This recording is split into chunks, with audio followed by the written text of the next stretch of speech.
Morning guys, tara maghalukay na naman tayo ng paninda natin doon sa palengke.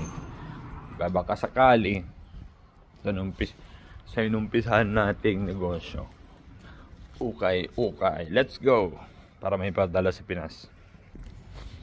Ito yung daanan natin. Kung ngayon, lamig talaga ng panahon ngayon. Yan ang palengke. Yan, ito ang way niya. Malamig ngayon. Negative 1 lang naman siya. Okay, hintayin natin. Punta na tayo doon. Yan, ito na yung palengke. Dito na tayo sa palengke.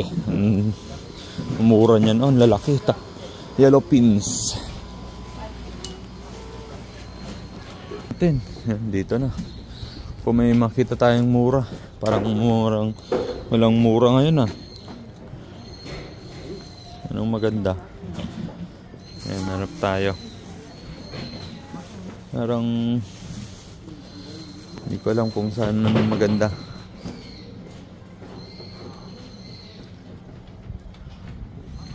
Parang maganda to.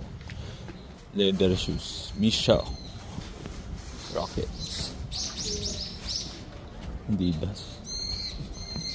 Parang wala tayong magugustuhan ngayon .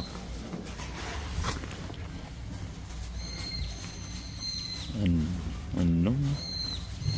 So ayan guys, dito tayo namimili pero wala tayong mapipili ngayon. Meron to. Kaso ang mahal lang kasi niya. Ang mahal Jordan siya pero maliit siya. Talo tayo. 1,000 na ang puhunan yan. Sabi niya 30,000 K1. 1,000 daw. 1,000 di hirap na ibenta. Maliliit pa. Hindi kakayanin. Wala tayo niyan. Hindi tayo magkakaroon ng profit dyan. May ipit lang tayo dyan. Okay, pass muna tayo mga guys. Hindi tayo bumibili dito sa isang pwesto.